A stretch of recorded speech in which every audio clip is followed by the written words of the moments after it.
Let me see. Mic check 1 2 3 4 5 6 7 8 9. Yo, what's happening? Yo, we're just checking in here, December 23rd, 2025. Seeing if we are able to get our guests in to join live with us. Was able to send the link over to them. So we're gonna see if they're gonna be able to join us here at this particular time. But in the meantime, just catching up on the thing there with the boxing talk. I did kind of post on Instagram in reference to the fight that took place on Friday night with Jake Paul and Anthony Joshua. It ended up having up to 33 million viewers there. So, 33 million viewers for Jake versus Joshua, and up to 15 million viewers for the Baumgartner versus Bedouin fight. That's pretty good numbers. It was kind of highly rated as far as like TV shows for Netflix for these past few days, so kind of got a good high rating for it, and everything like that.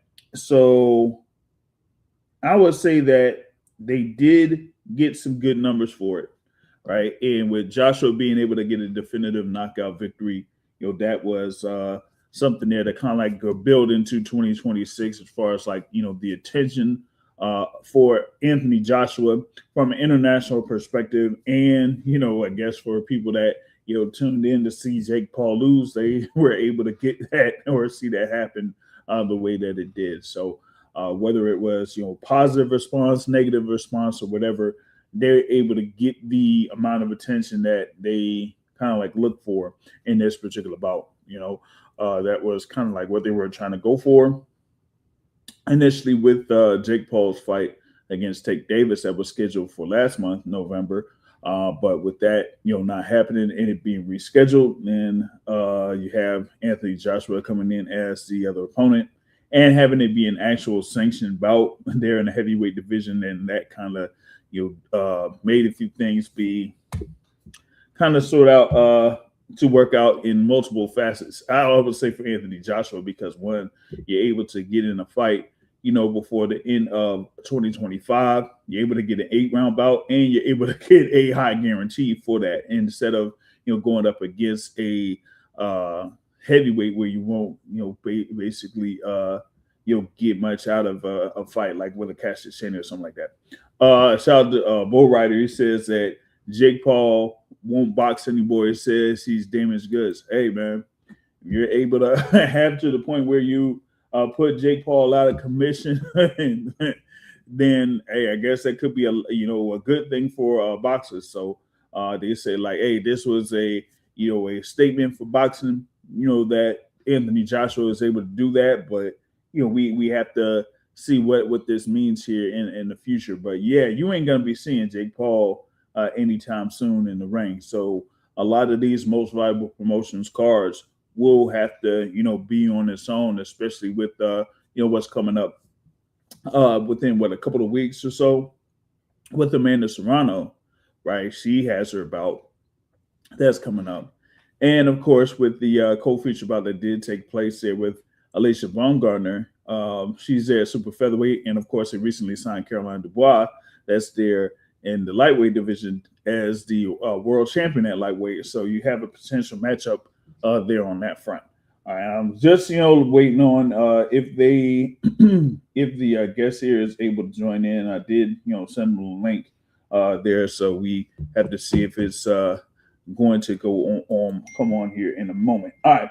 This is can't play boxing. Yeah, you're right. You can't play boxing. That's for sure. And that's the thing about it. I feel like the thing with Jake Paul is, yeah, you do have the whole entertainment part into it with Jake Paul, of course, coming from his background and things like that. But this isn't like you have Logan Paul that did have an exhibition with Floyd Mayweather Jr., but also had some time out there with the WWE, where how the WWE goes. As long as you're able to do everything that they ask you and stuff like that, then all things could be good. But hey, make the wrong step or miss a jump, and you could really mess yourself up in that. But with boxing, You can't do that.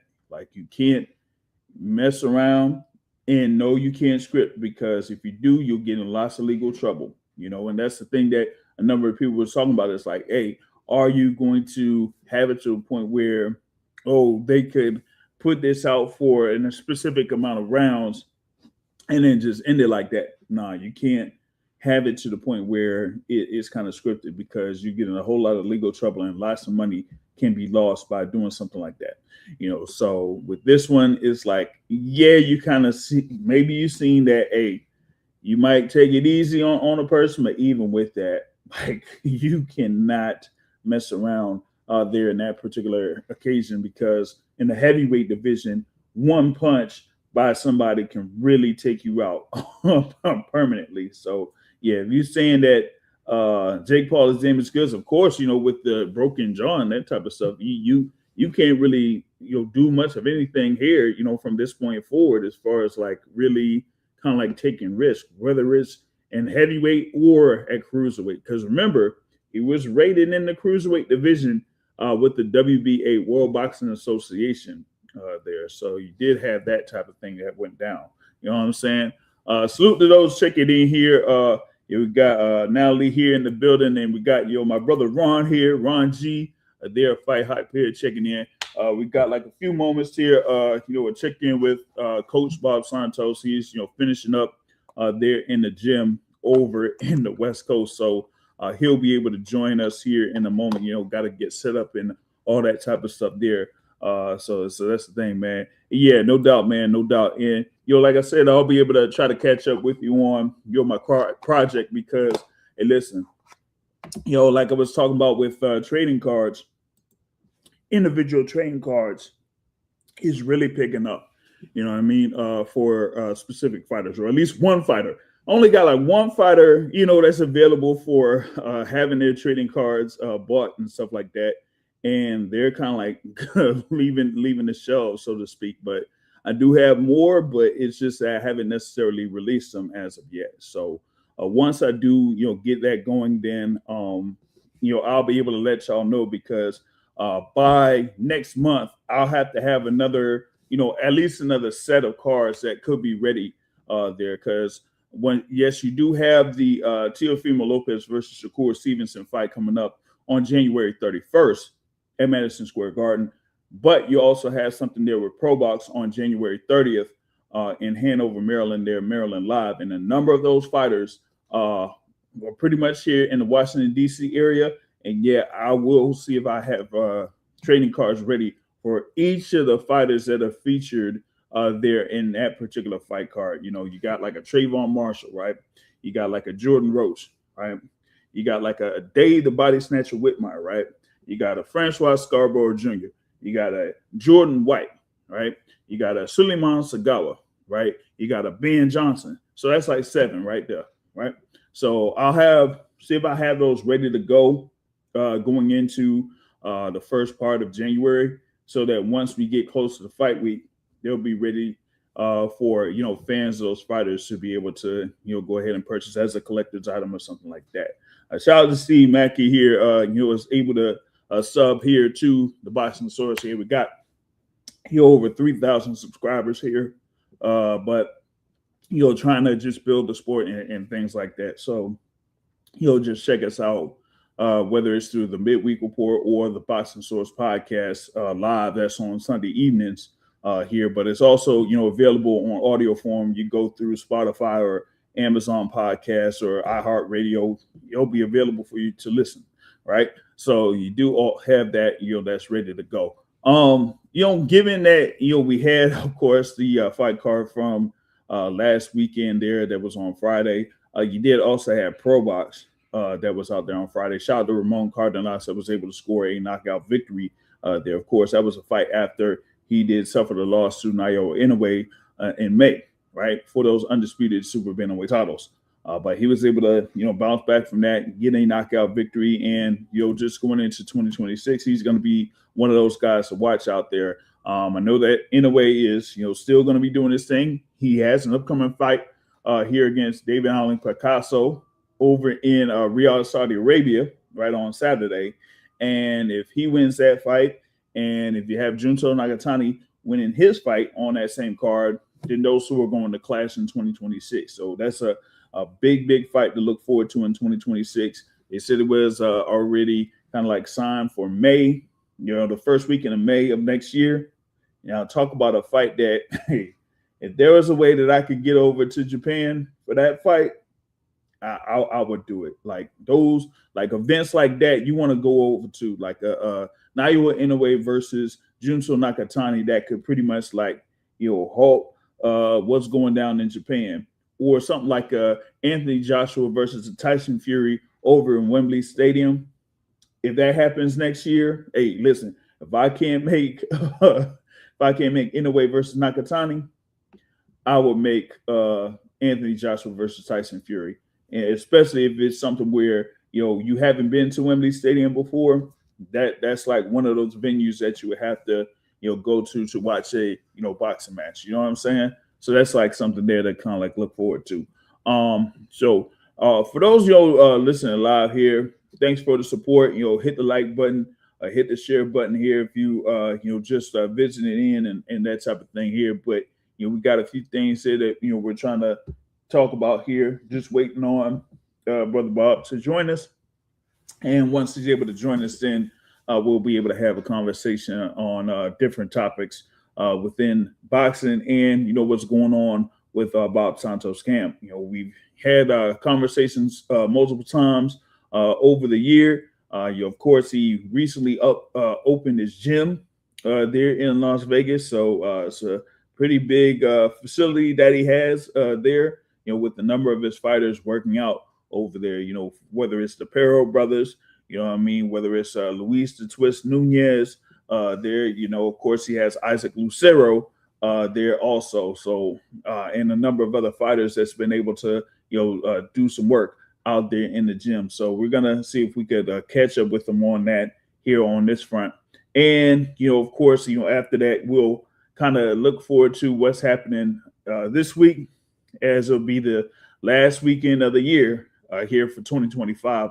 And the Boxing Source will be having the 2025 Boxing Source Awards. We got like a multitude of categories there that'll be put out there. For the midweek report tomorrow, I'll see if I'll provide the nominees for each of those categories. So we're going to have that there ready to go. So that's something there to look forward to. But outside of that, I mean, what else did happen within that particular card on Friday? Yeah, you had the knockout victory there from Anthony Joshua. You did have the win from Alicia Baumgardner, and you also had the thing there with Anderson Silva winning over Tyron Woodley.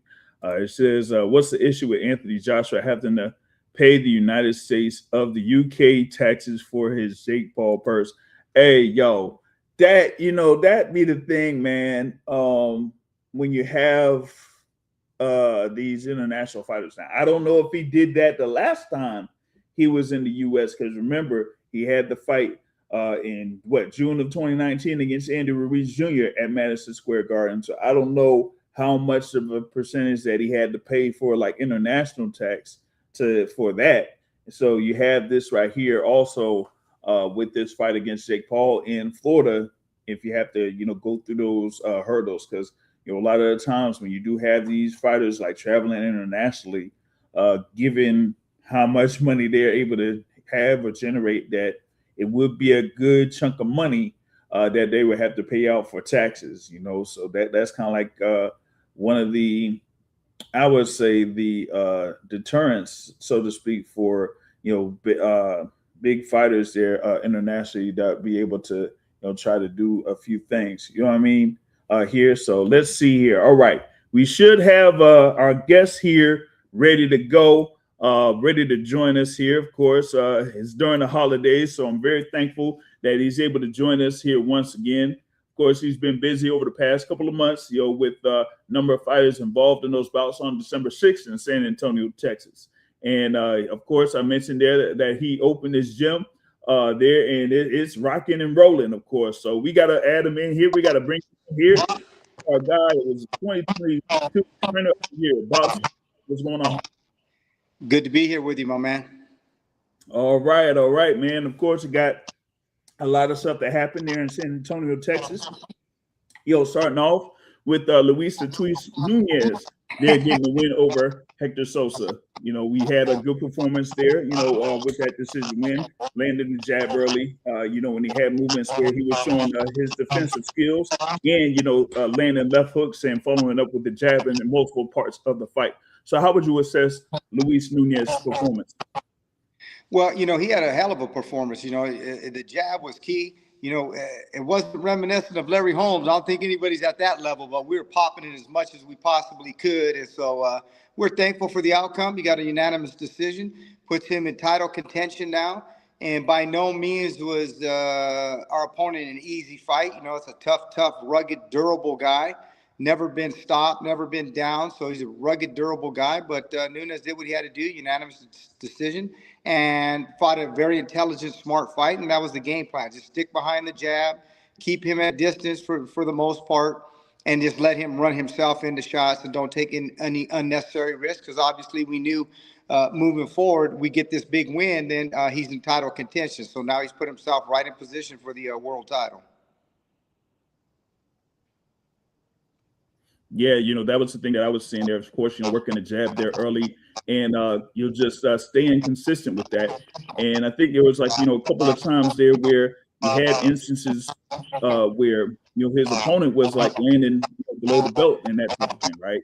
But the referee was kind of like saying, hey, you had the trunks high and that type of thing. So there was like a little bit of back and forth in between rounds and stuff like that. But, y'all were able to deal with that and, just stay composed and, finish off and get that unanimous decision win.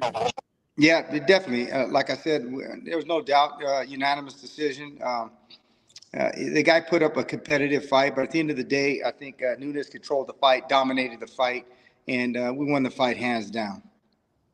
Yep. So, like you said, in there to put him in position to contend for a world title here going into 2026. And, you go from that one fight, to the next fight there that was on the docket there, of course, with Isaac Lucero. He's really been doing a lot of good work there within the 154-pound division. And he got that stoppage victory over Roberto Valenzuela. And he said on multiple occasions how much he's worked hard in that gym there to prepare for the fights. And, your impact there in his corner. You said, like, quote, working with Bob Santos has taken me to another level, both mentally and physically. He pushes me to sharpen every part of my game, from defense and footwork to ring IQ and conditioning. Now, what did you see with the results there on December 6th? Well, like I tell everybody, big red-headed Mexicans don't grow on trees in Mexico, as we all know the legacy that Canelo left. So he's got a great built-in fan base. Everybody's positioning themselves to be the next Mexican star. If you look at the YouTube views and you look at, no disrespect to Pitbull Cruz, but Lucero started getting a hell of a lot more traffic in Mexico than even Pitbull Cruz. So you can see the people are really getting behind him. And it's because of performances like he just had. When you look at the fact that Venezuela went the distance with Bakram, who knocked out Zhu in under 3 rounds, and we went out there and stopped him. So Bakram, who's the champ, who put Zhu out within 2-3 rounds, he couldn't stop him. We did. The only time he's ever been stopped was Xander Zayas on short notice. But if you all remember on that fight on Top Rank, it was a short notice fight, and it was because of a cut on the nose, not on the eye. I still don't know why they stopped that fight. It was on the nose. It wasn't really even bleeding, but that's how he got the stoppage. So we're the only ones to stop him the old-fashioned way. We broke him down bit by bit, piece by piece, and stopped him. And before that, we were coming off a win of a 23-0, 20 knockout, rugged Mexican. So he's coming off some big performances. And now he put himself in title contention. So we're right in the mix now. And we're looking for big things for him moving forward. And he's all action. Puro Mexico, as he's known. Yeah, and that's the thing. He was fairly busy here on the front here for 2025. So scoring that win kind of like gives him a lot of momentum going into 2026 and competing there in the 154-pound division. That's pretty stacked there, and has a lot of people that could contend for those world titles. But you do want to see what Isaac Lucero can do there within that 154-pound division. Yeah, it's one of the hottest divisions in boxing. It always has been. And like I said, for the most part, redheaded Mexicans don't grow on trees. But besides that, that's one thing. But the reality of it is, on a serious note, he's all action. He brings it every second of every minute of every round. If you look at that fight right from the bell, right from the jump, he's giving people their money's worth, and that's what people want to see. And and then you think about the other guy had 30 some odd knockouts, and he went right to him. He went right in the trenches with him. He fought his fight, what he wanted to do, and we broke him down, like I said, bit by bit, piece by piece, little by little. And again, any guy that can go the distance with Baccarat has to be one tough SOB. But we broke him down bit by bit. And Puro Mexico, he's someone to be reckoned with. Robert Garcia, if you're looking out there, I know you got Virgil Ortiz. If you guys don't want to get it on with Boots Ennis, you can get it on with us. Puro Mexico. Yeah, now that would be a real good action fight. Like we saw there with Isaac Lucero and Roberto Valenzuela. I saw those first few rounds, and they were getting it in there in those first few rounds. You know what I mean? It's just that once you had the adjustments there from Isaac Lucero, and then he was able to break down Valenzuela there before the end of that 8th round, and was able to score that TKO victory there. So that was good. Shout out to those watching here live. Never Fold Sports in the building says 154-pound division is the best division in boxing. And Bull Rider says, hey, Bob Santos running in for Trainer of the Year. Yeah, we got to see if we got him in for Trainer of the Year. You know what I mean? We've had a lot of big wins. We have Perot. We had that big win, so he's the number 2 heavyweight in the world. We had some big wins this year. We had Luis Coriano Torres, who stopped the Brazilian Olympian on Pro Box. We've had some good fights this year. I don't know that I'll be Trainer of the Year. Is very difficult to do. There's so many great trainers out there, obviously, but we definitely had a great year this year.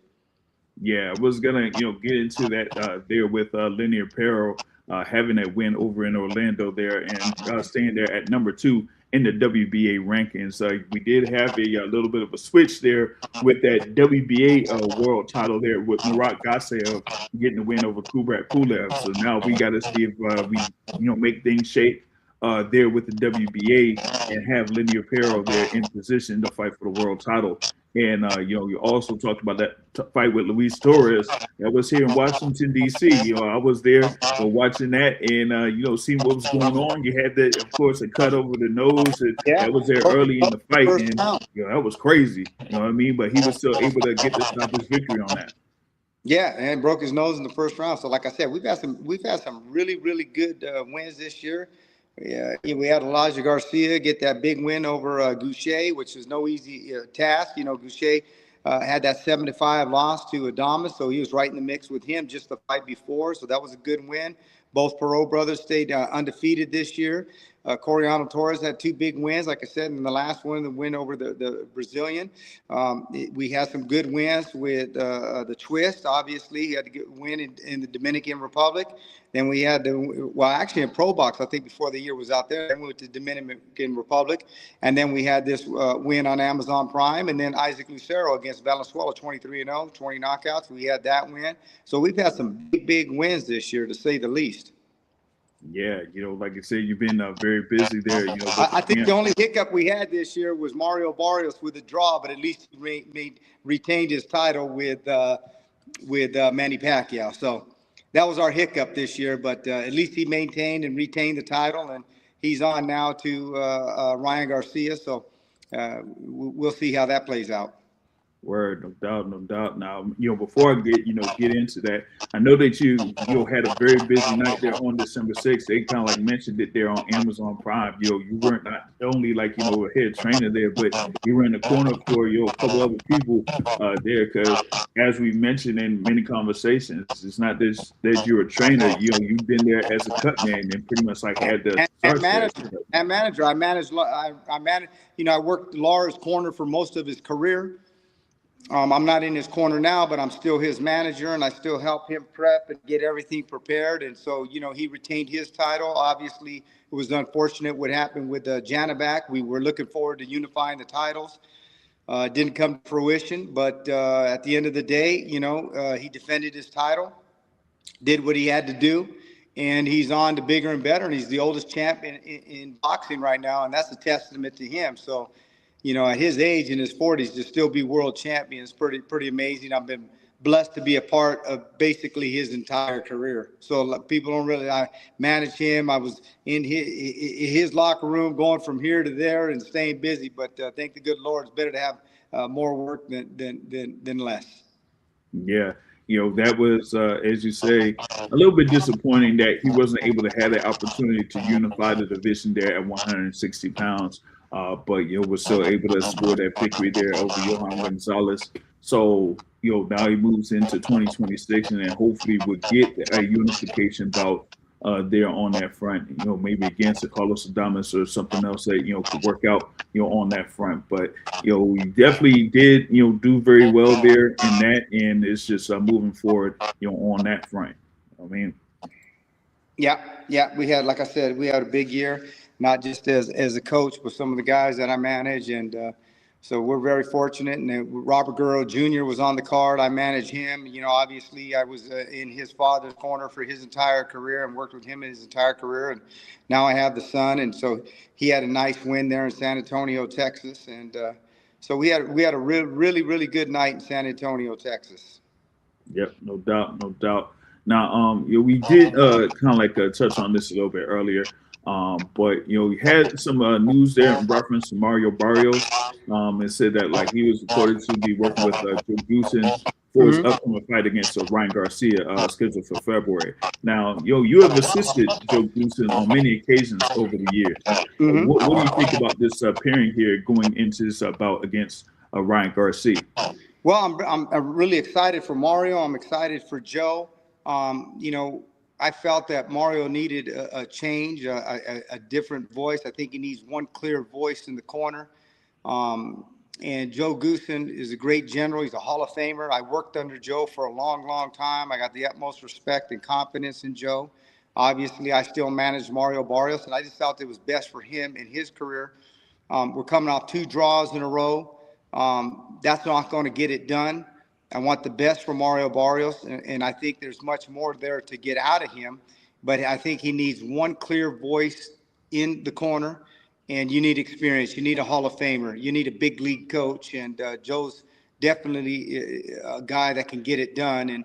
And, for whatever reason, sometimes, I've been with Barrios from, day one, from his pro debut, and sometimes it's just you just need a change of scenery, a change of a new voice to invigorate him and bring something out of him. And who better to do it than a guy that I learned from, Joe Goossen, the Hall of Famer. So I'm expecting big things. And plus, Joe knows Ryan Garcia really well. So I think it adds to the mix. And at the end of the day, I want what's best for Mario Barrios.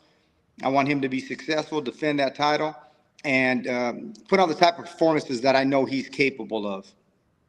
Yeah, no doubt. I mean, and the thing is that having the thing there with Joe Goossen, like you said, Hall of Fame trainer there, and has experience with a lot of fighters over the course of years, and yes, a little bit of experience there with Ryan Garcia. So we'll be able to provide different elements there for Mario Barrios, getting him prepared in his fight, defending the WBC welterweight title there against Ryan Garcia. So that's definitely going to be some good things to look forward to there for February 2026. Yeah, I can't wait. I'm excited for it, and like I said, I'm excited for Mario. I think a new voice will invigorate him, a change of scenery. He'll be training out there in Los Angeles, and I did a lot of camps out there in Los Angeles with Joe and working back in the day. I'll tell you an interesting story. Me and Joe, we obviously worked together with Joel Casamayor, the gold medal winner, most outstanding fighter of the 1992 Olympics, 3-time world champion. Joel was a tremendous fighter. And the crazy thing was, I to this day, I look at Casamora, because obviously we're good friends, and I worked with him the better part of his whole career. I says, I can't believe it. He had the huge win with Corrales, And then, all of a sudden he didn't want to come to Los Angeles anymore. He wanted to maybe train in Miami and do a different thing. And so he just wasn't willing to come to camp. And so he says, I'm going to go in a different direction after, to me, was the biggest win of his career. But, fighters sometimes they get other people in their ear. And that's what I'm talking about. Like sometimes, too, you need to have one clear voice. And sometimes you need to change the scenery because you can have people around you getting in your ear and they think they know, but they don't. And, so you look at the case with Casamayor, and they were telling him this, that, and the other. And so, he left, and Joe took on Chico Corrales. And so what's interesting about it is Joe took Casamayor and beat Corrales. Then he took Corrales and beat Casamayor. And so, that was interesting to say the least. But, I've been in and around Joe with some tremendous fighters, the Royales brothers, Michael second to none. I was there when he was working with Sugar Shane Mosley. I did a lot of camps with Sugar Shane Mosley. So Joe's got a wealth of experience, and again, the Hall of Fame. So I'm really excited about Mario Barrios moving forward. And obviously, I love the kid and want the best for him. I've been with him since day one, and I'm still with him now. I'm in his corner, and but I think that the change of voice, the change of scenery, and one clear-cut, definitive voice makes a big difference. Yeah, it's one thing to, kind of like be familiar with one voice, but if you're able to, just add something in or just have something be implemented in there to give it kind of like a change, it's like, hey, maybe, I get something more or, something added in here with my repertoire that you could do there, there on that front with Mario Barrios. So, like I said, sometimes, change the scenery may be needed there to, invigorate what's going on there with a fighter.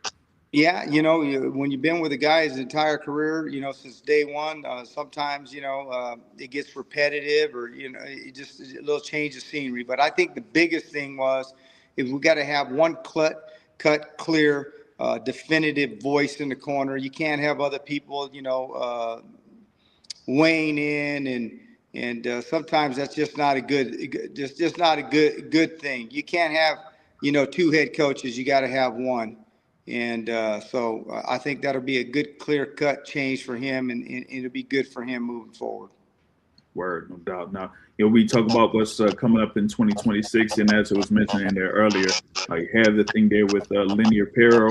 Of course, they're heavyweight. You got Daniel Pero, also there heavyweight. You talk about the thing there with Luis Torres, having his wins and things like that. So, kind of like talk about what those fighters could be in store for in 2026. Well, definitely, I think. The twist, Nunez, he will be in title contention. I think he'll be fighting for a world title sooner rather than later. The same thing for Puro Mexico, Isaac Lucero. I think he'll be fighting for a world title sooner than later. And I think Torres will definitely put himself right towards the end of the year for title contention or the beginning of 2027 in title contention. He's right there.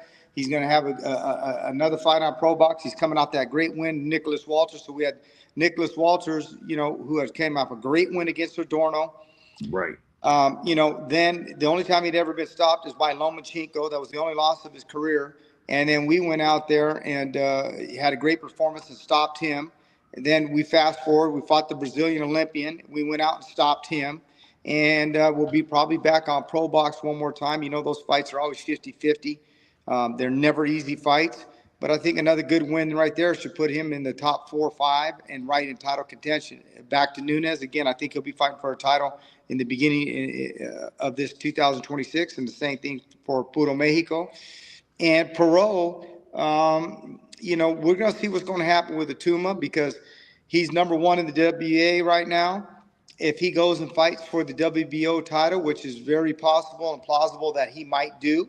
If he does that, then obviously we'll probably go right up into that number 1 spot, and maybe we could contend with one of the big dogs out there. So we'll see how that plays out. But I think he'll be right in title contention too. He's number 2 heavyweight in the world right now, so he's one phone call away. Mm-hmm. Now, you talk about the thing there with the WBA rankings, and I'll kind of, touch on that, in more detail here. But, as of, what I've seen from the last month's rankings, you talked about the thing there with Perro being at number two, there in the heavyweight division, and, with Isaac Lucero, he was there at number six, within the 154-pound division for the WBA. So, that kind of like shows like how fast that they're rising up there in the rankings for their respective divisions, on that front. They have a user question here in reference to Barrios. They asked, who will be Barrios' cut man, if anything. I don't know. That's something that's going to have to be decided with him and Joe Goossen. Joe Goossen's the head coach now. I'm taking a back seat. I'm just the manager, and obviously we'll talk to the team, Louis DeCubas Jr. and Barrios and Joe Goossen, and see what they want to do. I don't know. At this point, still got a couple 2 months out, so I'm sure they'll make a decision on that. And Mario, whoever he feels comfortable with, and Joe Goossen, because Joe Goossen will be the head coach. He'll make that call. Gotcha. Now, one of the things that happened a couple of weeks ago was that you were in attendance in Orlando, Florida, to be part of the commentary team there for the Night of the Champions event that they had, and that was during the WBA convention over there in Orlando, Florida. How was your experience covering those fights and being at the convention? Well, it was great being at the fights and at the convention. I was able to broadcast Kevin Brown, who I used to train at one time. He had a really, really good performance. So it was great being down there, and got to get together with some of my other fighters. I also have the Juarez brothers, Sebastian Juarez. If he doesn't get round of the year, I don't know who's going to get round of the year. So that was interesting too. I think Camp Santos, we're probably going to get round of the year with Sebastian Juarez on that MVP promotions card. You never see a round like that. Probably one of the best rounds in the history of boxing. And then Omar Juarez had a big win against a tough, rugged Puerto Rican. He put himself, now I think he's probably in the top 5 or 6 with the WBA, and he'll put himself in title contention. And getting back to Isaac Puro Mexico Lucero, he's also not just in the WBA, he's top 6 in Ring Magazine. So he's ahead of Madripoff and guys like that. So I think that speaks volumes. Yep, no doubt. I mean, you talk about those fights that were there, in Orlando, including the Kevin Brown fight. You also had, Johan Gonzalez there that was, former WBA or interim champion, something like that was in that fight card as well. But, that could be a potential, matchup there, for Isaac Lucero. So, you kind of like see, who's out there. And, we're ready. We're ready. James, we're ready, man. I'll put Lucero, we're ready. Like I said, Ortiz, any of these guys, hey, we're ready. Like I said, Backrom, who fought Venezuela, went the distance with him. Who's the only guy to break him down bit by bit, piece by piece, and stop him the old-fashioned way? We really put in a tremendous performance. I mean, what a performance that was, to get out there and stop a guy like that, because that guy can bang, man. 30-something knockouts. That boy can punch. There's a reason that Backrom didn't just walk right through him. But he went right at Zoo. He didn't do that with him. So I think that speaks volumes to the type of win that Lucero had. And again, coming off of the 23-0, 20 knockout performance with the guy before that. So we got the utmost confidence in him. We think he's going to be the next biggest star from Mexico. Again, be looking for him sooner rather than later. Hopefully, Cinco de Mayo. I think that would be great for not only the Mexican fans but all boxing fans. Because one thing about him, you won't get your money's worth out of him. Oh yeah, for sure. Shout out to user Mike Majestic in the building. As Barrios versus Garcia official. Oh yeah. That's going down February 21st, and I'm excited for Mario Barrios. It's a great opportunity. I think it's a fight that he should and will win. And again, he's got the Hall of Famer Joe Goossen in his corner, and I'm expecting a great performance from him. Yep, for sure. Now, in our last conversation, we kind of talked about the beginnings, or it just kind of like fresh out the gate as far as like opening, but you did have like an official opening of your new gym there, right there, and of course, having your fighters being able to kind of stay in the gym, do the work, and everything like that. So, like, go over like their experience there in the new gym. Well, they love it here because one thing about what we have going on here, we're not just a gym; it's a full camp. So it's a pretty good sized property. Where you have apartments to house the sparring partners and some of the other fighters. It's a camp house, so it's a boxing camp, and I think if you really truly want to be successful, that's the level you have to go to, and that's what we wanted to do. That's what we want them to provide, is that they come here, one-stop shop. They do everything like it was back in the day when I came into boxing. Guys did real camps. A lot of times now, these guys, they just show up to the gym and, they do their own thing after that. To me, you really want to be at the elite. You got to eat, sleep, and shit boxing. If you want to, what do you want versus what do you want more? You got to pay that kind of price. But make sure you do me a favor. Make sure you tag my good friend Robert Garcia and Virgil Ortiz and let them know Puro Mexico is coming. Make sure you do me a favor, James, and tag Robert Garcia, and we make sure he gets this clip. Puro Mexico's coming, baby. He's coming. That could be an all-out Mexican shootout, and we can't wait for it. And I think these two trains are heading down the track. I don't know what's going to happen with him and Boots, if they're going to get it done. But if they don't, my number, Robert. You know my number. I've known you for a long time. It's an easy fight to make. Two Mexican warriors going at it. People love to see that. Yeah, Cinco de Mayo week. Yeah, it'll be the why not? You know what I'm saying? We got the date locked in, baby. We got the date locked in. We just got to have an opponent.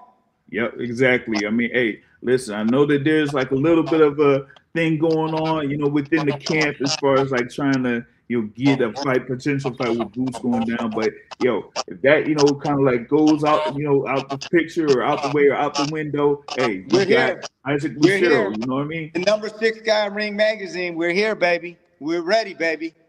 Yeah, for sure, man. So, like you said out there with the gym, it's a one-stop shop. I mean, it's one thing for, fighters to go to the gym like every single day and things like that. But, like you said, sometimes it's one thing to kind of like be at a gym, but if you have like a whole camp, it ain't like you're going to a gym and then going home. No, you got everything that's right there.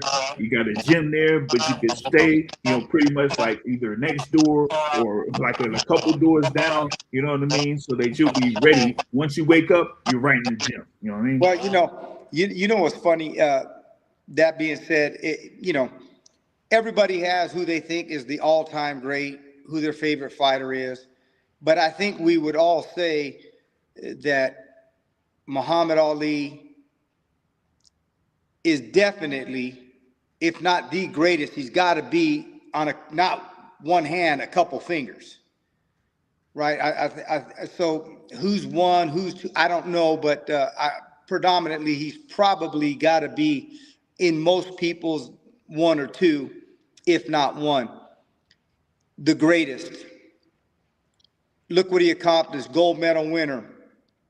And I think a lot of people got to also, put into perspective, though, too, what he had to carry, the burden he had to carry on him while he was fighting. You had the Vietnam War, you had the political things going on. And I can remember, like I said, we talked about this before, where Mayweather had told Robert, are you ready for this? He wasn't talking about the fight. He's talking about everything that's going on in and around the fight. Can you handle that, the magnitude of the fight? That's one thing. Now, imagine Ali was doing those types of things in a time when you only had 4 networks, ABC, CBS, NBC, and then your local affiliate, right? Think about that. Yep.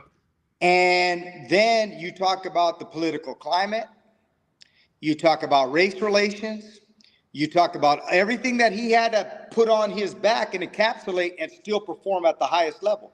So to me, probably the greatest fighter ever, one or two. Me, probably the greatest fighter ever.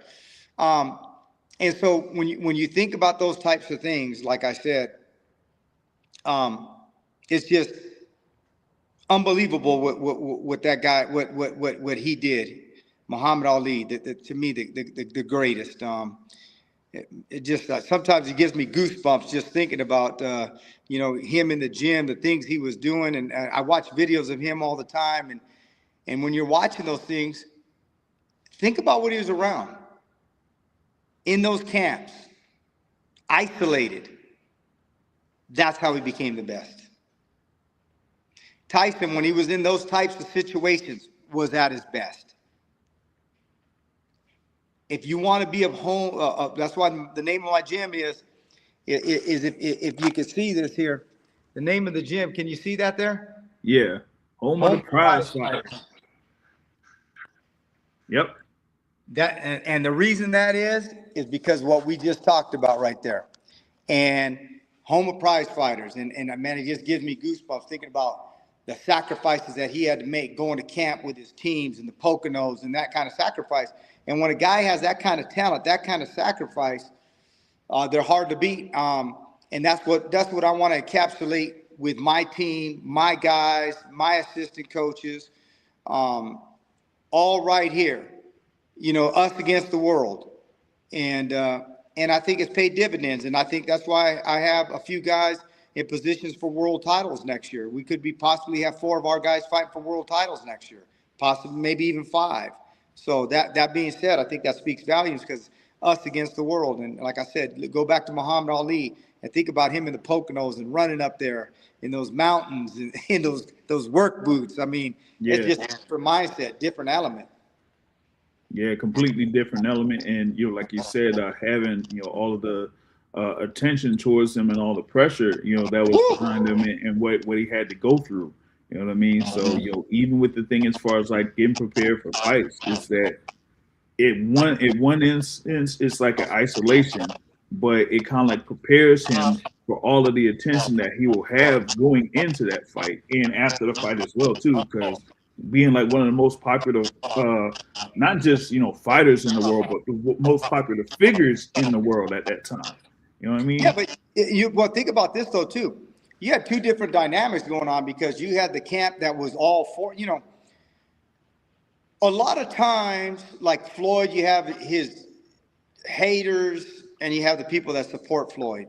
And so you have that to a degree with whichever fighter you like. But when you take, in Muhammad Ali's case, it was more so than just your detractors and your supporters.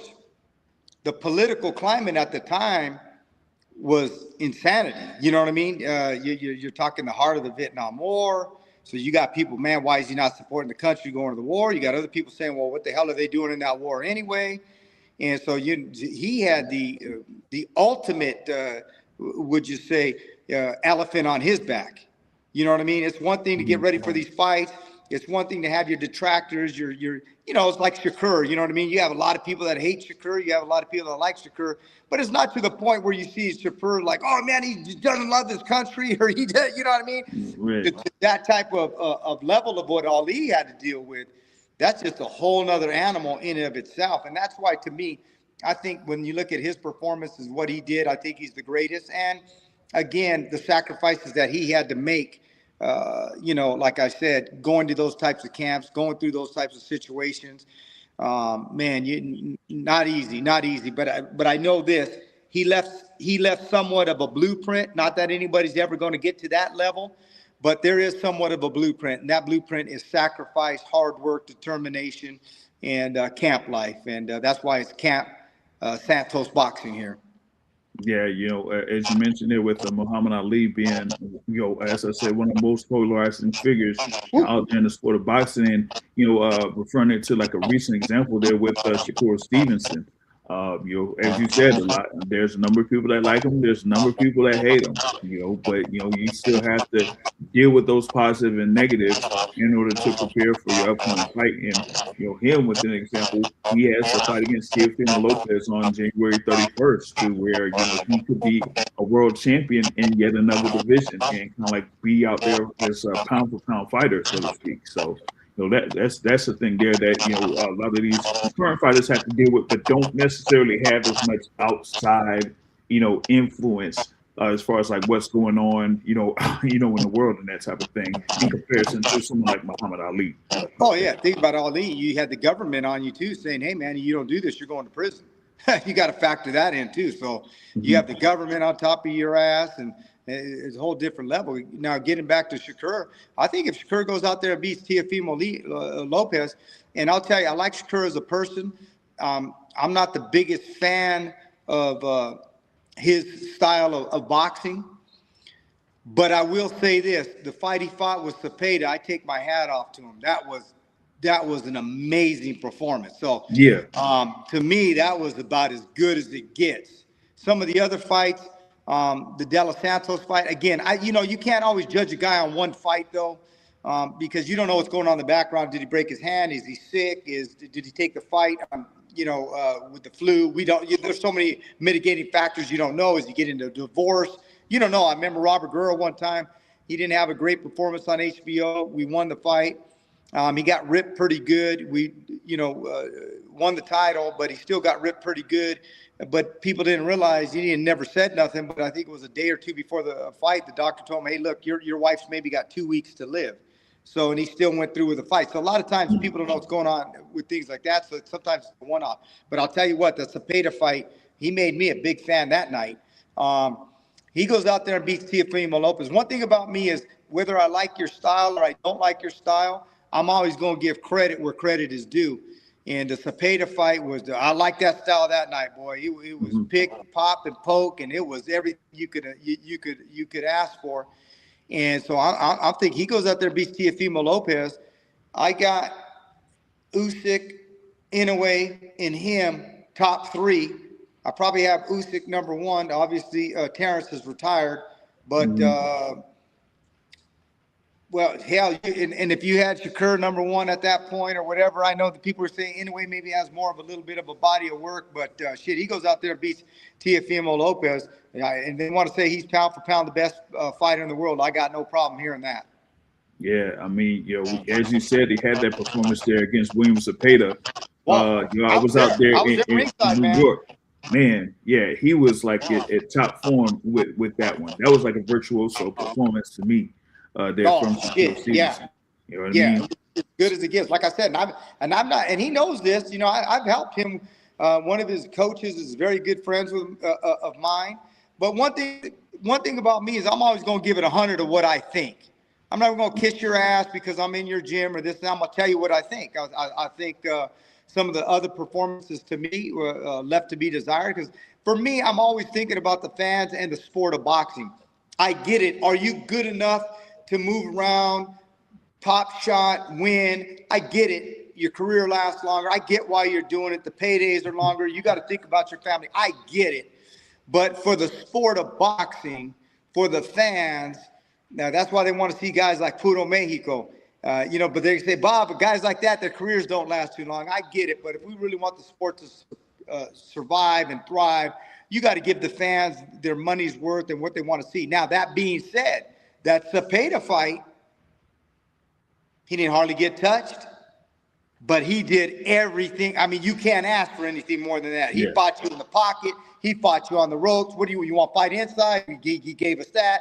He want distance. He gave us that. He gave us off the rope. He gave a virtuoso performance, like you said. Distance, mid-range, inside. You can't say nothing about that. And if he's not getting hit, it's not because it's his fault at that point. It's not like he's running around. He's going corner to corner like the De Los Santos fight. He gave you everything. And, wow, what a performance. And he goes out there and he beats Teofimo. To me, he's definitely got to be top three pound for pound. Man, yeah, I have to see there, on that front, because as a performance there against William Cepeda, and then building the momentum here, going up against Teofimo Lopez for the WBO and Ring Magazine super lightweight titles. He gets that win, then he would be viewed as the top fighter at super lightweight. Getting that win over that guy. You know what I mean? We got like a few questions in here in the building from the users. One is from Bull Rider Game Farm. He asks, do any fighters from Mayweather's gym go over to your gym today? Did any fighters from Mayweather's gym come over to my gym today? Well, I mean, now where, over the past, time since you've opened your new gym. Oh, yeah. Yeah. I have a good relationship with everybody at Mayweather's gym. I have the ultimate respect for Floyd Mayweather. I always tell people when I see Floyd or I see the Mayweathers, I say, "Oh man, thank God for the Mayweathers." And they say, "Well, why you say that?" I say, "Oh, the Mayweathers, man. They put some of my kids through private school. Thank God for the Mayweathers." And that's what I always tell people when they're hating on Floyd and this and that. Hey man, thank God for Floyd, because you got to realize how many guys' lives he changed. I'm one of them. He changed Robert Guerrero's life. He changed my life. He changed everybody in Guerrero's family's life. He changed everybody in my family's life. So same thing when you look at guys like Marcus Madonna. Those were career high paydays. Mm-hmm. So who do you attribute that to? You got to attribute that to Floyd Mayweather, because the bigger he kept getting, the bigger the pie was when you got to have an opportunity to face him. Now, of course, we're coming to win. We want to win. We're doing everything known to win. You don't want to just settle just to be happy to be there. But at the end of the day, the better man won. He's one of the best ever. Arguably, he's another one that he's one of my favorite all time too. And, and I was one of those guys that I wasn't a big Floyd Mayweather fan early on in his career. And the more you just kept looking at it, and now you could never deny the talent. You could never deny the work ethic. And the more you kept looking at it, the more you started to appreciate it. The longer you're in the sport, the more you understand when you've been in these pay-per-views, these big-time pay-per-views, and they say, you know what? The way he's doing things and handling things, I know, there's some hiccups on the road and this and that, but people understand. You wouldn't even want to walk a day in Floyd Mayweather's shoes. People say, oh, man, I'd love to have that money, boy. It's a lot more responsibility than you think. And the pressures are great. So I just got more and more of appreciation for him. And then, like I said, the things he did for me and my family. Matter of fact, John Candyman Easter, he's been out with a little bit of an injury. He'll be back. He was in the gym the other day. I actually got him from Floyd Mayweather. So I'm thankful for that. I have a great relationship with the Mayweathers, and I'm always thankful for them. Yep, exactly. Like you said, he's one of the hardest working fighters that's been around in the modern day. Like if not the hardest. I still see that guy running around here in Vegas. Yep. No matter where he goes, he'll run. Yeah, he might train harder than some of these guys you see right now fighting on Amazon Prime. Yeah, for sure. Shout out to my guy, L-Dub Boxing in the building. He wants to know, or if you could speak on the growth of your son there as a professional cornerman and overall jack of all trades boxing guy. Well, for my son, as am I, we've been very fortunate because you always have to have the guys that pave the roads before you. So I was fortunate. My cousin Louis Molina, matter of fact, I was just talking to my mother last night, and I said, Mom, can you send the big picture of Louis that we have at the house in California? Because I want to put it up in my gym. My cousin fought in the 1956 Olympics. He's the first one ever to represent the military, the Marines in the Olympics. So in a lot of ways, he paved the way for us, for me, and, paving the way for my son. But at the end of the day, I tell people this, there's an old saying, and this, a lot of people say, it's not what you know, it's who you know. But I'll give you a caveat to that. It's not what you know, it's who you know, but what you know will keep you there. If you want to sit there at the highest level, you have to produce at some point. Yeah, you might get more opportunities than others, but at the end of the day, you have to have the wherewithal, because nobody wants to be around a loser. And I tell my son all the time, you have to work hard, because, you'll get the opportunity. But at a certain point, that manager or that promoter is going to say, this is my investment. He ain't producing. There you go. And I'm going to tell you this. If you look at Mario Barrios, I was his manager and head coach. And I had to think, what is the best for him as a fighter? We're coming off 2 draws. He needs a change.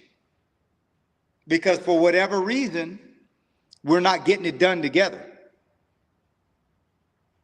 And so I had to look at it from a management standpoint and say, well, now, if it was just another coach, regardless, I don't care if it's Emmanuel Stewart, I don't care if it's Freddie Roach, I don't care who it is, as a manager, 2 draws in a row,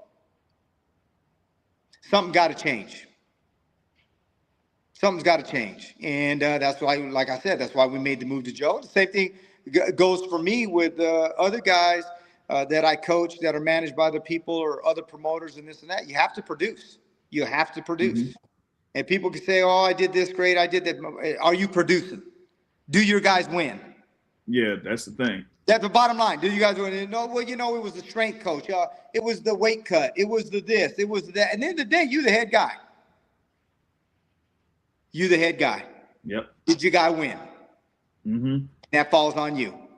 And you could say it was this guy, that guy, and, you know, like they all say, once you point that one finger, you got a hell of a lot of other fingers coming back at you.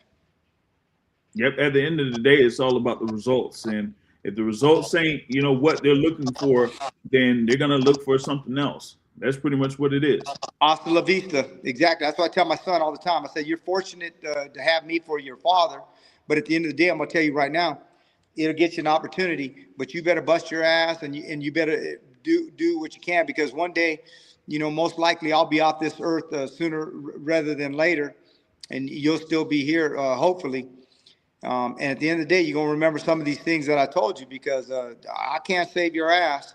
Nobody can. You're going to have to put in the work. You're going to have to get the results. And if not, I could tell you, the sport of boxing is the ultimate in capitalism. It is the ultimate in I mean, it is capitalism to the zenith, because it's feast or famine. You're Floyd making millions, or you're over here doing a club fight. You're doing this or you're doing that. This isn't the teachers union. This isn't whatever you produce. You know what I mean? The plumbers union. You know, you didn't do too good. You still get the same paycheck. No. If you want to be here, this is what it is. You want to be here, that's what it is. Again, that's why I named my gym Home of Prize Fighters. I'm not just looking for guys just to be world champions. I want to go to that zenith. I want to go to that next level. And that's what I told my son. I go, you know, remember these things that I tell you, because I'm not going to be around forever. And so you better, when the reins get given to you, you'll get an opportunity, but you better produce. Because a lot of guys, they think they want the reins, and then they get them. And, you know, failing to prepare is preparing to fail. Then they get the reins, and then what do? Oh, it was the strength coach. It was this guy. It was the assistant guy. It was that guy. No, it's you. Mm-hmm. It's you. And in this sport, you know this too. That's why I have such an appreciation for guys like Emmanuel Stewart, Joe Goossen. You know, you hear a lot of young coaches or even older coaches that never ascended to that level. They're always talk, oh, you know, Emmanuel Stewart, he really wasn't that good. It was the work of another guy, and this guy's the guy that really built him, and that guy did. How can he survive that long in this sport at that level without producing? Exactly. You know what I'm saying? I mean, you know, Tom Brady at a certain point, I mean, are you going to give him a little bit of credit? Are you going to give the coach a little bit of credit? Or are you going to say, you know, it was his Pop Warner coach? He still got to make the coach still got to make calls in the Super Bowl. Mm-hmm. Yeah. Oh, but he developed him this. That. Okay, that's a one-off. Emmanuel Stewart did it how many times? Joe Goossen's done it how many times? Freddie Roach's done it how many times? At a certain point, the better thing to do is Robert Garcia or those guys done it how many times? At a certain point, what you need to do is just take your hat off to them, do your thing, say, hey, man, congratulations. Right.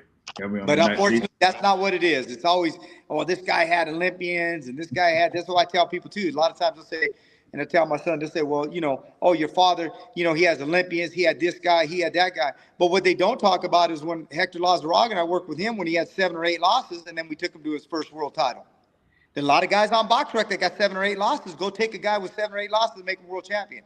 What they don't talk about is Carlos Cruzat that I took, had 3 losses in a row and they made him a world champion. When you do with the least, then sometimes you can get the most. So go up and down BoxRec, all you guys that, you know, talk all this and that and all these other things, go down BoxRec. You can find a lot of guys with 8 losses and 3 losses in a row and go make them world champion. And when you could do that and produce with that, then guess what? Maybe they'll start giving you the Robert Guerreros of the world, and they'll start giving you the Erislandy Laras of the world and things of that nature. You know, so and that's why I tell my son, so you're going to have to produce.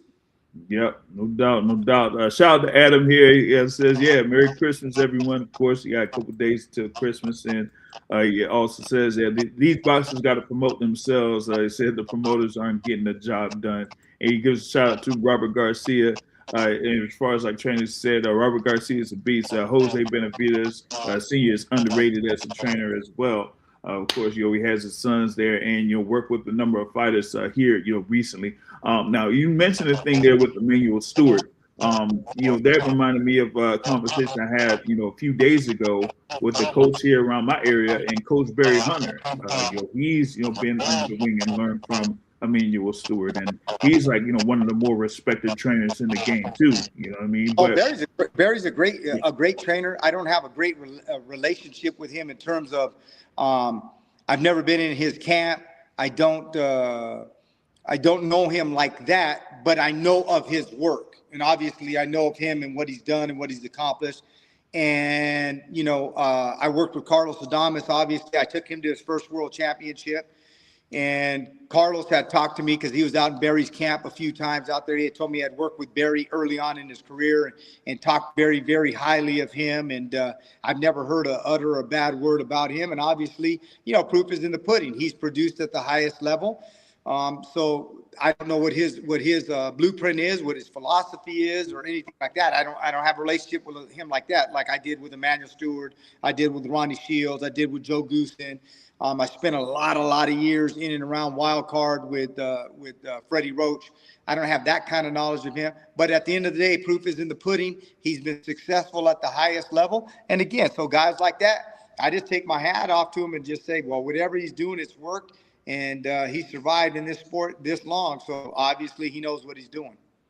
yeah, of course. And one of the things that he was talking about, and you kind of like hinted at it too, is that a lot of times we see these days a number of fighters might not do what it takes in order to get to the next level. And in society in general, you have to. It's almost to the point where we have, as they say, participation trophies. It's like, 100%. yeah, like, okay, you're supposed to win, but hey, just because you were in and you entered in, yeah, you get a participation trophy. When it never really was like that. It's like life is basically survival. You compete to win. At the end of the day. So it's almost like that type of thing changed here within this generation and stuff like that, where it's like, yeah, if you just get in there, then that's great, instead of like competing to win. I mean, Yeah, you got to compete to win, give your utmost best. Are you always going to, Floyd Mayweather's an anomaly. Is there going to be another one like him? I don't know. Probably not. If there is, okay, it's always pretty much a one-off compared to everybody else. But if you give your absolute best and left no stone unturned, to me, you can always live with that. Right? So when I look at Robert Guerrero and we fell short with Mayweather, was it disappointing? Was it disheartening when you put a decade worth of work to get to that point in your career and to come up short? Yeah, but when you left no stone unturned, you prepared to your absolute best, and he was just a better guy, you can always live with that. And you'll always be successful anyway, because maybe you don't become a billionaire. Maybe you become a millionaire. Maybe you don't become a 6-time champ, you become a 4-time champ. But you're still a champ if you give everything you have within your God-given ability to be the best you can always live with that. Now, if you go in there and you cut corners and you did this, and I see this with a lot of top fighters to this day, and they go, man, how I pissed my career away. And you'd be like, man, what do you mean you're a 3-time world champ? And then it's like, well, there was, not living the life, cutting corners, doing things like that. That kind of shit will lead at you the rest of your life. So that's why you always want to give your utmost best. And in boxing, unlike anything else, this is no participation trophies here, baby. This is the survival of the fittest. You get in there with the best, you better be ready to go, because at the end of the day, not only can you lose your career, you can ruin your career and your ability to make money for your family. But the main thing is you can lose your life in this ring. yeah, It just ain't the ring ain't. You play basketball, you play football. We all say this. You don't play the sport of boxing. The prize fighting. You in the hurt business, baby, and you better take that shit real seriously. Yeah, you have to. We've had instances like over the past few years where a number of fighters, succumbed there in the ring. You know what I mean? So that just shows you, how dangerous the sport is and how much you have to dedicate yourself to be able to perform at an optimal level once it's time to step in the ring. You know what I mean? Yeah, and even guys that don't lose their life in the ring, a lot of people times.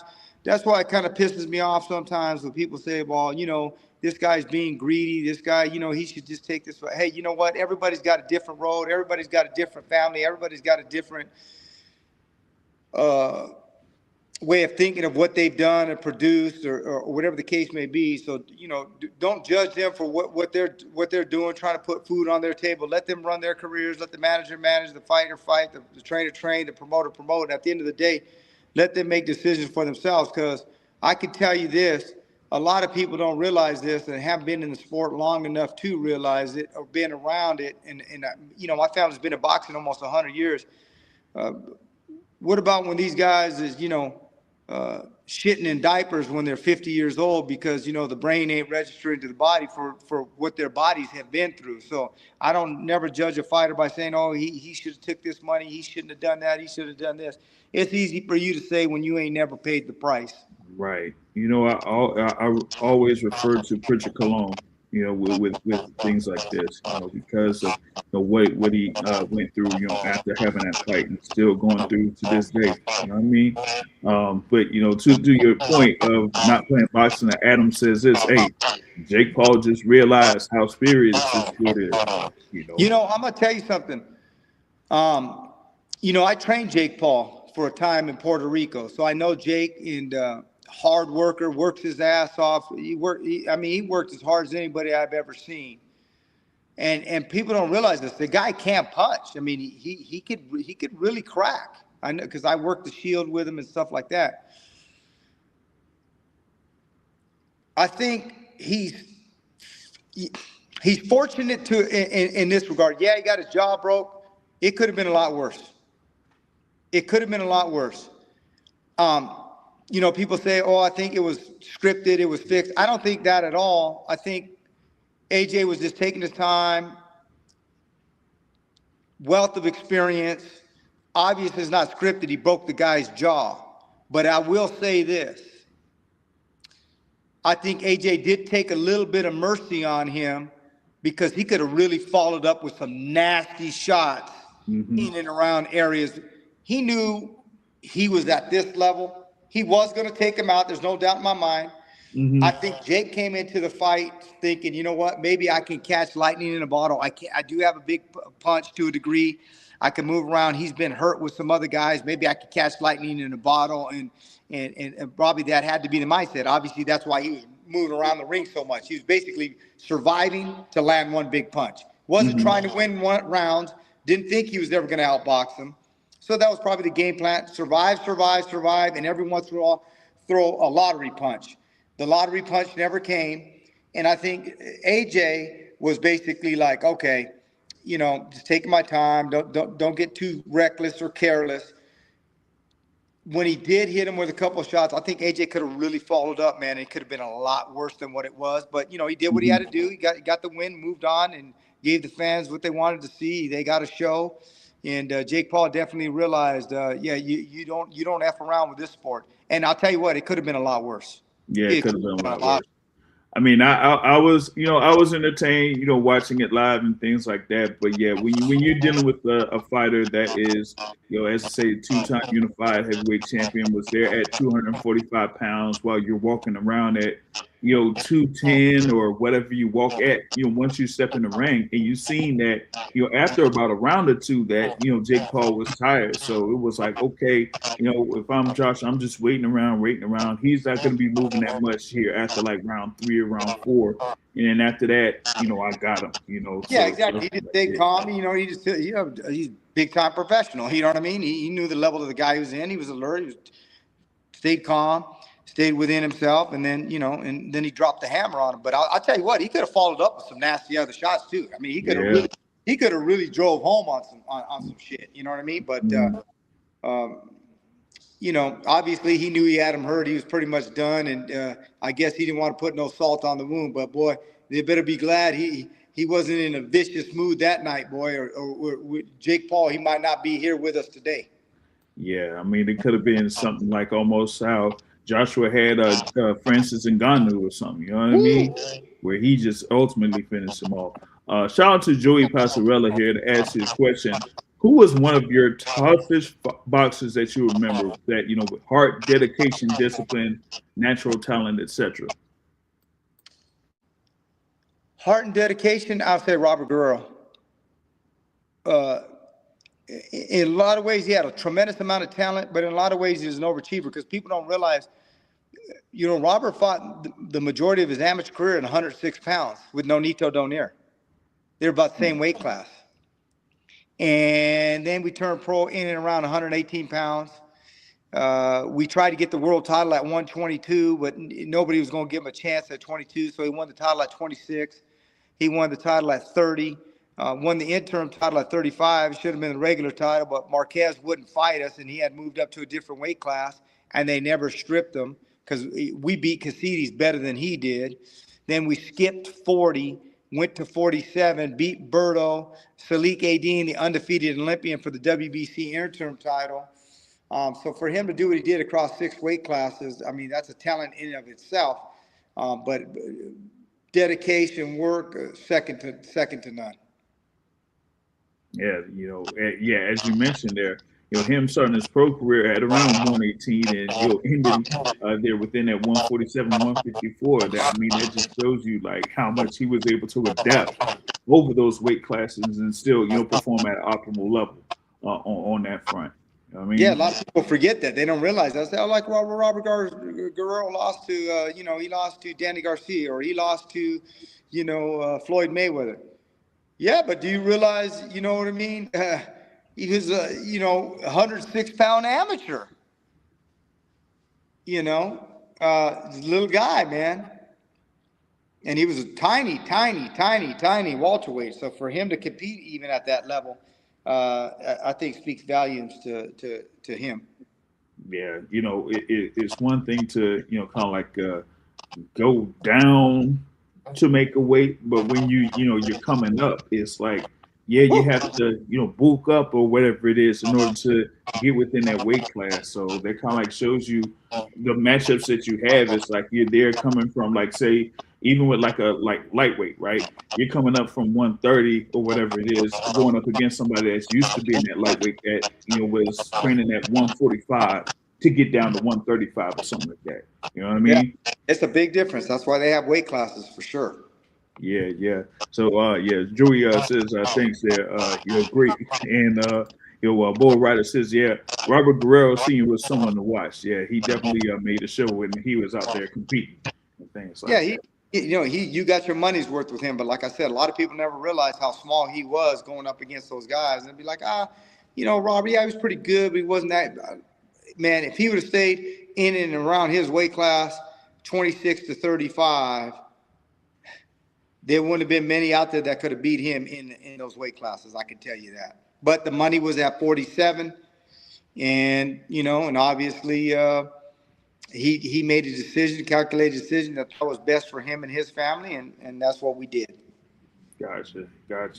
Before we kind of like wrap this up here, I'm trying to see like what would you be looking for in 2026? Not just for your fighters, but for the sport of boxing in general.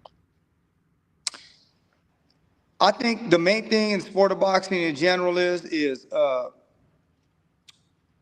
we all know what we're getting into and what we sign up for. What I would like to see more of is a little less political correctness in the rings, in terms of, I understand the referees, they make decisions on, when to stop fights. That's within their right. They could waive a fight off for whatever reason that they see. That's to their discretion. But I think sometimes I try to tell the referees, when you have a veteran cornerman like a Robert Garcia, Joe Goossen, guys of that ilk, or guys that are really respected in their state, that have, a lot of experience, and especially when we're at the championship levels, in and around 10, 12 rounds, I would like there be more discretion for the referees to not jump in so quickly and wave off fights. I think the sport would be 10 times better. I understand, yes, there's risk involved and people can get hurt. I get it. My family's been in boxing 100 years. I get it. I understand it. But I think we got to give more discretion, because to me, it's very frustrating and disheartening when we prepare for 2 months. I know what kind of shape my guy's in, and I tell the guy, and you just wave the fight off right away. And yeah, I know your ass is on the line because the commissions are like, they don't want to get sued or whatever the case may be.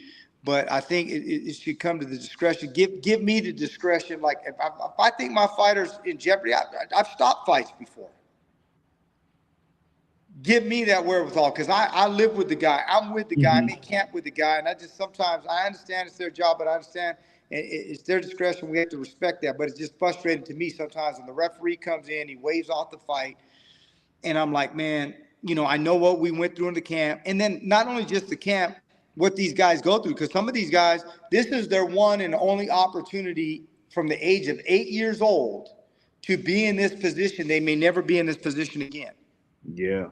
And just to wave it off because you're like, well, I thought that, he could get hurt or yes, that's your right. But if I'm telling you before the thing, give me the discretion. If I think he's hurt, he's in jeopardy, I'll stop the fight.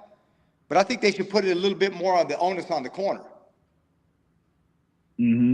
Now, obviously, the guys, you just seen the guy's just taking a pummeling and the corner doesn't have the wherewithal to recognize what the hell's going on, okay, stop the fight. But first knockdown, the guy hasn't even had a chance. You just wave it off. The guy's, he gets knocked down, and you see it. He gets knocked down. He goes to a knee. The guy starts counting. He starts counting, then just waves it off.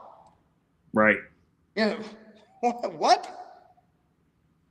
Yeah, it'll be like in the middle of a count or something like that. But as you said, especially in those like high-profile fights that are like 10 or scheduled for 10 or 12 rounds, for example, that could be for a title eliminator or a world title fight. Like you said, you've been in the corner with this fighter for months, getting them prepared for those fights where a whole lot is on the line, and you don't know if they're gonna have that opportunity ever again. No, you don't. I've seen it. It happened with me with Rosario with Ramos, and I had told them before the fight. Now everybody can say, "Well, you guys were clearly losing the fight." I would agree with that. But Rosario is a big-time puncher. Does that mean he's going to land that punch? Probably not. But if he gets up after one knockdown with 4 minutes to go in the fight, we're already in the 9th round, and he's looking at you, say, okay, I'm ready to go. He's standing firm, and then, no, we waved it off. Well, I had told you guys before the fight, what'd you wave it off for? Well, he had been stopped 4 times previously. What does that got to do with today? Yeah, exactly. But unfortunately, and like I said, if we did more of that, there'd be more action-packed endings. Sometimes guys that we think are going to win would not end up winning. How many times have we seen a guy get knocked down, he come back up? You look at Tyson Fury, you look at Deontay Wilder. That's a prime example. Yep. Now, I would have had no problem with them waving him off because, he wasn't even looking. Right? But you see what I'm saying, though? But it's always to the discretion of the referee. You had those discretions, yeah. Yeah, you could have called that off. I would have had no problem with that. Right? But, again, if they would have waved off the Tyson Fury fight, the first fight with Deontay Wilder, I don't think one person in the world would have said that was a bad stoppage. Right.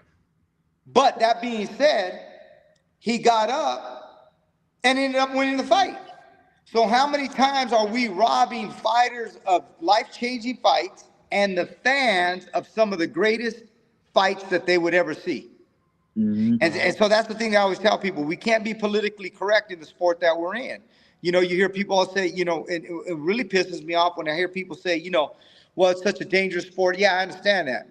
It's dangerous to be an electrician too. Do you like electrical in your house? It's dangerous to be a roofer too. But do you like the rain hitting you in the face? Right. Okay, but these are the jobs that people sign up for and do.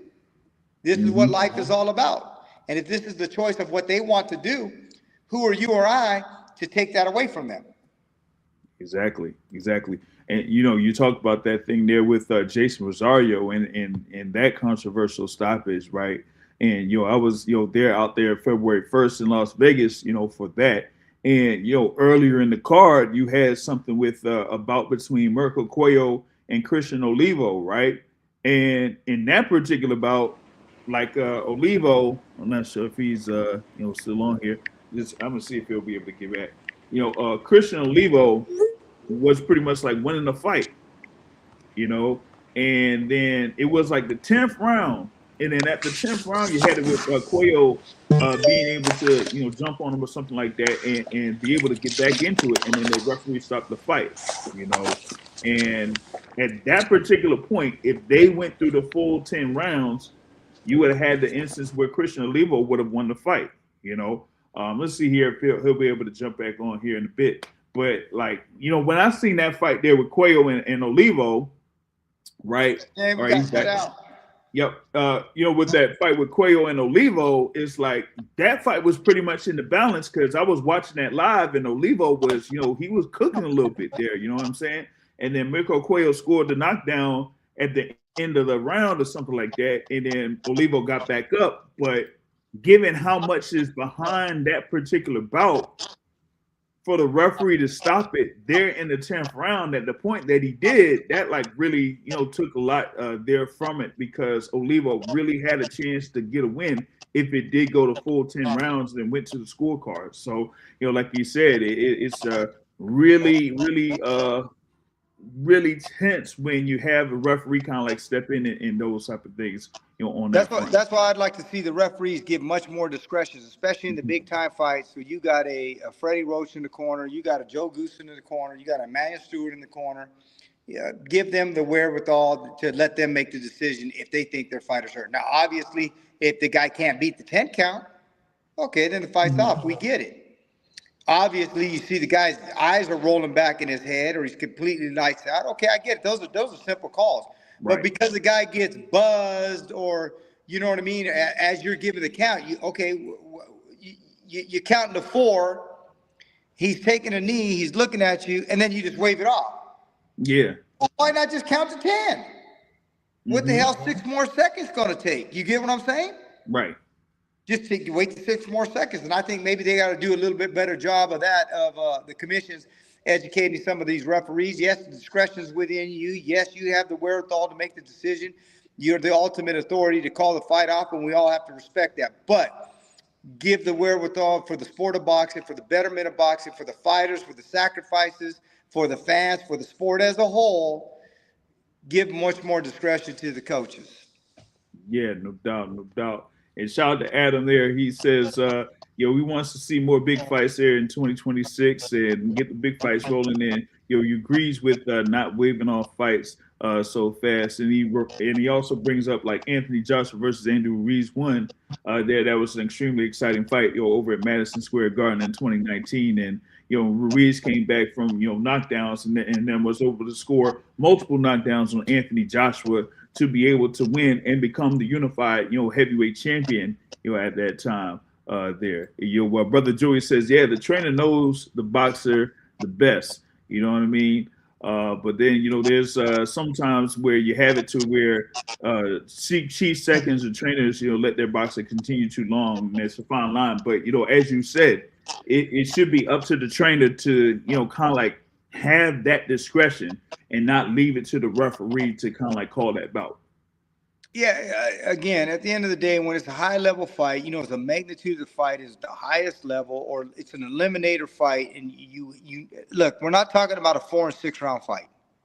We're not talking about an 8-round fight. It ain't going to be the difference of anything. You want to call it off in a 4 or 6 round fight, that's fine. Kid's young, he can still come back. When a guy's in his 10th year in his career, he finally got to an eliminator. He's finally in an eliminator. And he's winning the entire fight. He gets knocked down.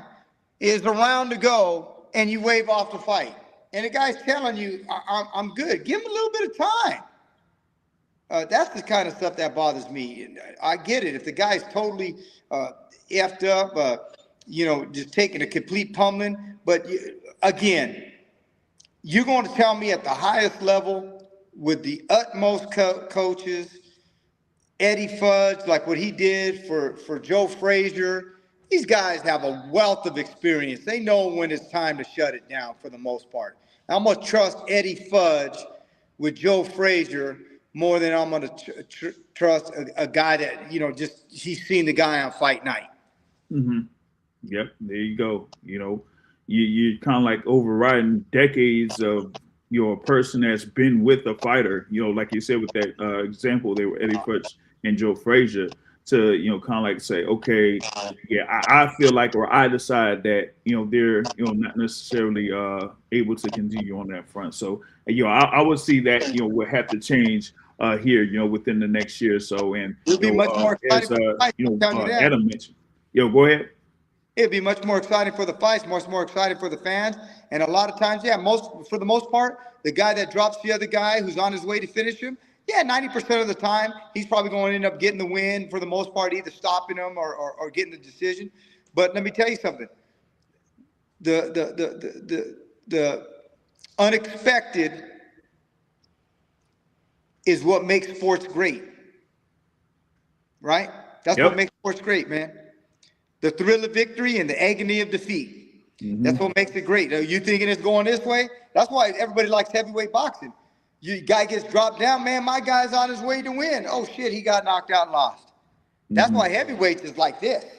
Yeah. But if it wouldn't be as much to the degree of the heavyweights, obviously. But some of these lighter weight fights, like I said, a lot of times guys that you would think would have been lost or they're calling off, they come back and they can win fights. But that would make the sport much better. So I hope they do something like that going to 2026. Yeah, I mean, imagine if you had that first Corrales-Castillo fight, end after multiple knockdowns.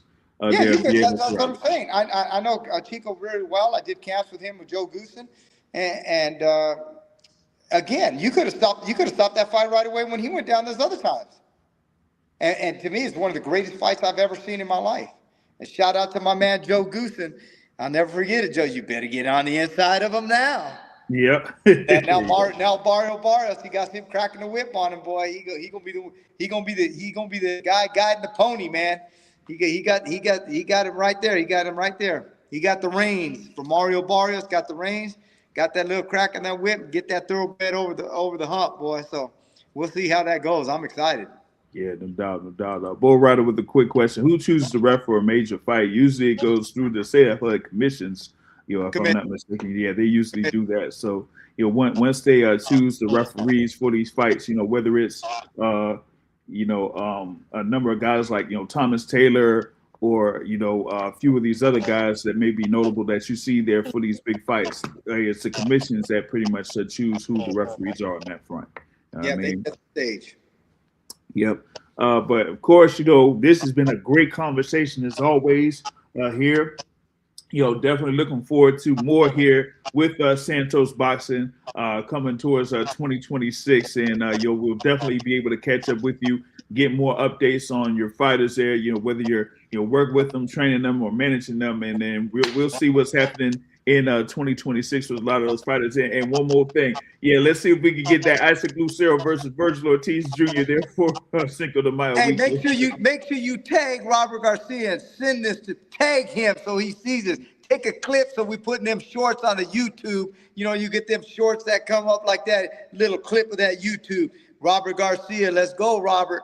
Puro Mexico, baby. Yes, sir. Yes, sir.